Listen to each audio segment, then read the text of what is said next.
आदाब सत श्री अकाल। मैं आपका दोस्त राहुल मिश्रा एक बार फिर से आपका स्वागत करता हूं अपने इस यूट्यूब चैनल बाबा जी स्टडी के करंट अफेयर्स के सेशन में।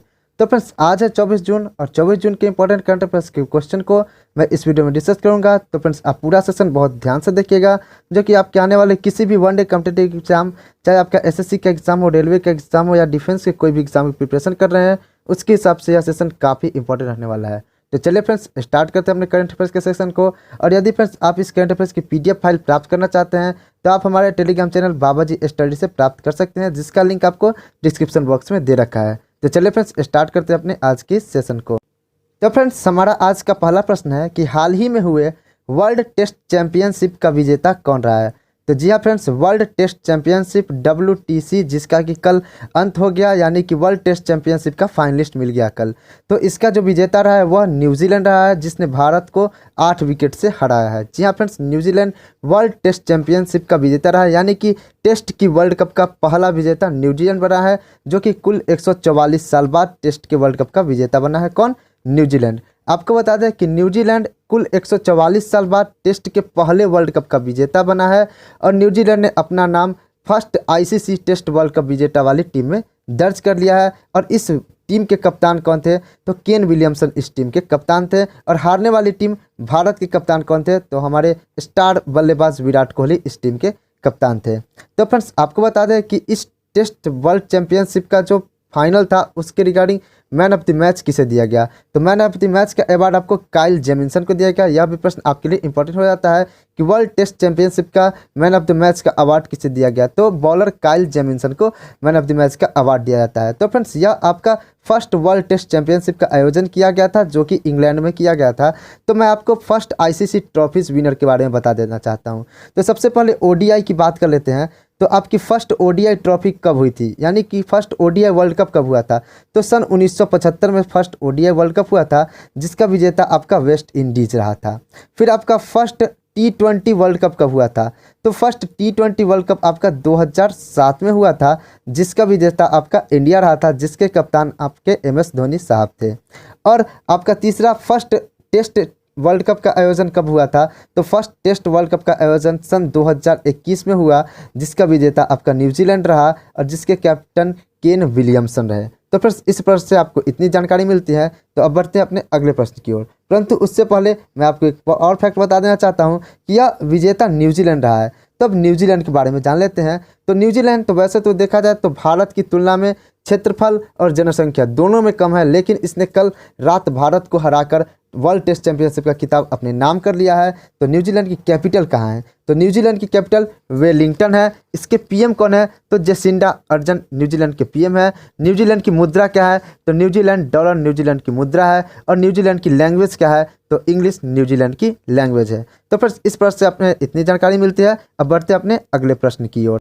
तो हमारा 2 नंबर प्रश्न है कि पैसेज एक्सरसाइज किन 2 देशों के बीच आयोजित किया जाता है। तो पैसेज एक्सरसाइज प्रतिवर्ष भारत और अमेरिका के बीच आयोजित किया जाता है। भारत और अमेरिका जून 2021 के अंतिम सप्ताह में पैसेज नेवल एक्सरसाइज का आयोजित करने जा रही है, जिसमें भारतीय नौसेना अमेरिकी नौसेना के Ronald Reagan carrier strike group के साथ अभ्यास में भाग लेगी। जिसमें आपको बता दें कि भारत के कुछ नौसेना के जहाज और वायुसेना के विमान भी इसमें पार्टिसिपेट करेंगे। तो वायुसेना के विमान आपका P-81, कौन सा विमान? P-81। और आपका विमान MiG-29 के इसमें पार्टिसिपेट करेंगे। और भारतीय नौसेना के जहाज कोच्चि और तेज इसमें पार्टिसिपेट करेंगे। तो पैसेज एक्सरसाइज में आपका विमान P-81 और MiG-29 के और आपका नौसेना का जहाज कोच्चि और वेग इसमें पार्टिसिपेट करेंगे। तो फिर बढ़ते हैं अपने अगले प्रश्न की ओर। तो हमारा प्रश्न नंबर 3 है कि हाल ही में किस राज्य सरकार ने उद्यमी योजना की घोषणा की है। तो हाल ही में बिहार सरकार ने उद्यमी योजना की घोषणा की है। बिहार के मुख्यमंत्री नीतीश कुमार ने मुख्यमंत्री युवा उद्यमी योजना की घोषणा की है, जिसमें महिला उद्यमी योजना के नाम से 2 महत्वाकांक्षी योजनाओं की शुरुआत भी की जाएगी। इसके में आपको बता दें कि इस योजना के तहत नए उद्योग लगाने के लिए अधिकतम 10 लाख रुपए की राशि दी जाएगी। इसमें अधिकतम 5 लाख रुपए का अनुदान के रूप में और बाकी 5 लाख रुपए ऋण के रूप में प्रतिवर्ष 1% ब्याज की दर पे दिया जाएगा बिहार के युवाओं को। तो फ्रेंड्स, अब यह बिहार सरकार ने शुरू किया है, तो बिहार के बारे में जान लेते हैं। तो बिहार की कैपिटल पटना है। बिहार की प्रेजेंट टाइम के चीफ मिनिस्टर कौन है? तो बिहार के प्रेजेंट टाइम के चीफ मिनिस्टर नीतीश कुमार जी हैं। और बिहार के प्रेजेंट टाइम के गवर्नर कौन है? तो फागू चौहान बिहार के प्रेजेंट टाइम के गवर्नर है। आगे बढ़ते हैं अपने 4 नंबर प्रश्न की ओर। तो हमारा 4 नंबर प्रश्न है कि हाल ही में किस देश की भारोत्तोलन लॉरेल हर्बर्ट ओलंपिक में चुने जाने वाली पहली ट्रांसजेंडर एथलीट बनी है? यानी कि ओलंपिक में चुने जाने वाली पहली ट्रांसजेंडर एथलीट कौन बनी है? तो आपकी लॉरेल हर्बर्ट बनी है ओलंपिक में चुने जाने वाली पहली ट्रांसजेंडर एथलीट। और यह कहाँ की थी? तो यह न्यूजीलैंड की थी, जो वही न्यूजीलैंड जिसने भारत को कल रात वर्ल्ड टेस्ट चैंपियनशिप के फाइनल में हराकर विजेता बना। तो अब यह न्यूजीलैंड की थी। तो न्यूजीलैंड के बारे में फिर से मैं आपको बता दूं कि इसकी कैपिटल वेलिंगटन है। इसके पीएम जेसिंडा अवार्ड है। न्यूजीलैंड की मुद्रा न्यूजीलैंडियन डॉलर और भाषा इंग्लिश है। और यह लॉरेल हर्बर्ट ओलंपिक के लिए चुने जाने वाली वर्ल्ड की पहली ट्रांसजेंडर एथलीट बन गई है। तो वर्ल्ड की पहली ट्रांसजेंडर एथलीट का अगर आपसे नाम पूछे जिसका चयन ओलंपिक के लिए किया गया है तो लॉरेल हर्बर्ट उनका नाम है। आपका 5 नंबर प्रश्न है कि हाल ही में भारतीय नौसेना और किस देश की समुद्री आत्मरक्षा बल के जहाज़ों ने हिंद महासागर में संयुक्त नौसैनिक अभ्यास किया है? तो हाल ही में भारतीय नौसेना और जापान की नौसेना ने संयुक्त नौसैनिक अभ्यास किया है, जो कि कहाँ किया है? हिंद महासागर और प्रशांत महासागर के खुले क्षेत्र में। और यह जो अभ्यास था इसका उद्देश्य था स्वतंत्र खुले हिंद महासागर और प्रशांत महासागर के क्षेत्र का एहसास करना। तो अब यह जापान ने के साथ किया भारत ने। तो जापान के बारे में बता देता हूँ। तो जापान की कैपिटल कहाँ है? तो जापान की कैपिटल है टोक्यो। जापान की करेंसी क्या है? तो येन जापान की करेंसी है। और जापान की संसद का क्या नाम है? तो डायट जापान की संसद का नाम है। जापान के प्रेसिडेंट कौन है? तो अकिशिनो जापान के प्रेसिडेंट हैं, जिसे क्राउन प्रिंस के नाम से वहाँ जाना जाता है। और जापान के प्रेजेंट टाइम के प्राइम मिनिस्टर कौन है? तो योशिहिडे सुगा जापान के प्रेजेंट टाइम के प्राइम मिनिस्टर है।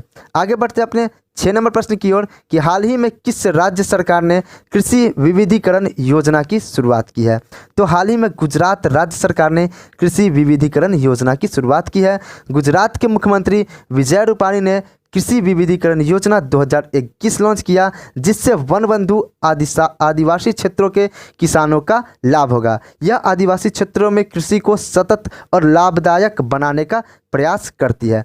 तो अब यह गुजरात सरकार ने शुरू की है। तो गुजरात की कैपिटल कहाँ है? तो गुजरात की कैपिटल गांधीनगर है। गुजरात के प्रेजेंट टाइम के चीफ मिनिस्टर कौन है? तो विजय रूपाणी गुजरात के प्रेजेंट टाइम के चीफ मिनिस्टर हैं। और गुजरात के प्रेजेंट टाइम के गवर्नर कौन है? तो आचार्य देवव्रत गुजरात के प्रेजेंट टाइम के गवर्नर है।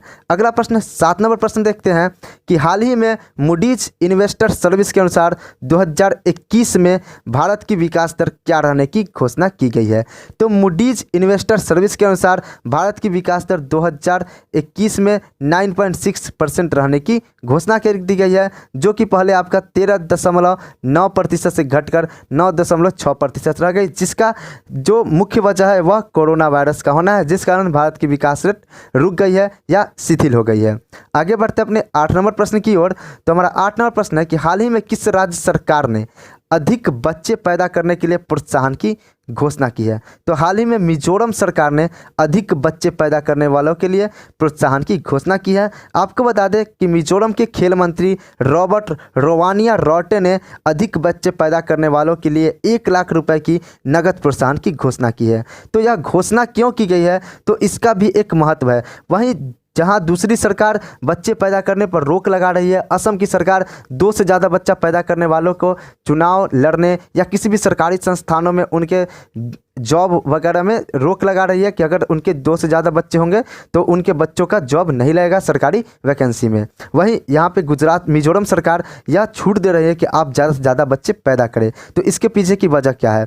तो इसके पीछे की वजह है कि जो मिजोरम में है बांझपन की दर में बहुत वृद्धि हो रही है, जिससे मिजो आबादी के बीच विकास दर में कमी आई है, जो कि एक गंभीर चिंता का विषय बन गया है। मिजोरम में जनसंख्या क्रमिक गिरावट के कारण कई क्षेत्रों में विकास प्राप्त करने के लिए लोगों की इष्टतम संख्या में बहुत कम है। इस कारण से मिजोरम की सरकार द्वारा यह कदम उठाया गया है और यह कदम वहाँ के मिजोरम के खेल मंत्री रॉबर्ट रोमानिया रायटे ने उठाई है। तो अब यह कदम मिजोरम ने उठाई है। तो मिजोरम के बारे में जान लेते हैं। मिजोरम की कैपिटल कहाँ है? तो मिजोरम की कैपिटल आपके आइजोल है। मिजोरम के प्रेजेंट टाइम के सीएम कौन है? तो मिजोरम के प्रेजेंट टाइम के सीएम जोरथंगा है। और मिजोरम के प्रेजेंट टाइम के राज्यपाल कौन है? तो पीएस श्रीधरन पिल्लई मिजोरम के प्रेजेंट टाइम के राज्यपाल है पीएस श्रीधरन पिल्लई। तो फ्रेंड्स इस पर से हमें इतनी जानकारी मिलती है। और फ्रेंड्स यदि आपको सेशन पसंद आता है तो हमारे वीडियो को लाइक करके चैनल को एक शेयर और एक सब्सक्राइब जरूर कर दें। 9 नंबर प्रश्न है हमारा कि हाल ही में किस राज्य सरकार ने दुनिया का पहला डीएम रबर लगाया? सॉरी, यहाँ पे डीएम नहीं, जीएम रबर लगाया। जीएम रबर लगाया। तो यह कारनामा किया है, दुनिया का पहला जीएम रबर लगाने का काम असम ने किया है। जीएम का फुल फॉर्म आपको बता दें, genetically modified rubber. GM rubber का ज़रूरत क्यों पड़ा, इसका क्या महत्व है, तो आपको मैं बता देना चाहता हूं कि जीएम रबर प्रतिकूल जलवायु परिस्थितियों में को झेलने की क्षमता रखता है। इससे भारत में रबर उत्पादन को बड़ा बढ़ावा मिलेगा। ट्रायल खत्म होने के बाद इससे किसानों को काफ़ी फायदा होगा। यह फसल कम नमी या सूखे, कम और उच्च तापमान के साथ साथ उच्च प्रकाश तीव्रता के लिए प्रतिरोधी होती है। यह रबर परिपक्वता की अवधि को भी बढ़ाती है। यानी कि जो जीएम रबर है यह भारत में रबर उद्योग को अधिक बढ़ावा देगा और रबर के उत्पादन को अधिक बढ़ावा देगा। और यह राज्य असम विश्व का पहला राज्य बन गया है जो कि जीएम रबर का उत्पादन करने जा रहा है। तो अब यह असम ने किया है। तो असम के बारे में जान लेते हैं। असम की कैपिटल कहाँ है? तो असम की कैपिटल दिसपुर है। असम के प्रेजेंट टाइम के चीफ मिनिस्टर कौन है? तो असम के प्रेजेंट टाइम के चीफ मिनिस्टर सर्बानंद सोनोवाल है। और असम के प्रेजेंट टाइम के गवर्नर कौन है? तो प्रोफेसर जगदीश मुखी असम के प्रेजेंट टाइम के गवर्नर है। तो आज का हमारा आखिरी प्रश्न है 10 नंबर प्रश्न कि हाल ही में कौन सा राज्य मगरमच्छों की तीनों प्रजातियों वाला भारत का एकमात्र राज्य बन गया है? तो हाल ही में ओडिशा एकमात्र ऐसा भारत का राज्य बना है जहां पर मगरमच्छों की तीनों प्रजातियां पाई जाती हैं। तो मगरमच्छों की तीनों प्रजातियां पाई जाती हैं, तो वे तीनों प्रजातियां कौन कौन हैं? तो आपको बता दें कि महानदी में सतकोशिया में मीठे पानी के घड़ियाल मगरमच्छ की पहली प्रजाति। वहीं बात करें मगरमच्छ की दूसरी प्रजाति की, तो भीतरकनिका राष्ट्रीय उद्यान में मगर नाम से विख्यात है। और तीसरी प्रजाति की बात कर लें तो खारे पानी के मगरमच्छ। यह 3 प्रजातियां हैं मगरमच्छ की। फिर से रिपीट करता हूं, पहला आपका ओडिशा में 3 प्रजातियां मगरमच्छ की है, जिसमें पहला आपका महानदी में सतकोशिया में मीठे पानी के घड़ियाल, दूसरा आपका भीतरकनिका राष्ट्रीय उद्यान में मगर, और तीसरा आपका खारे पानी के मगरमच्छ प्रमुख हैं। और यह ओडिशा में पाए गए हैं। तो ओडिशा में पाए गए हैं तो ओडिशा के बारे में जान लेते हैं। ओडिशा, तो ओडिशा की कैपिटल कहाँ होती है? तो ओडिशा की कैपिटल आपकी भुवनेश्वर होती है।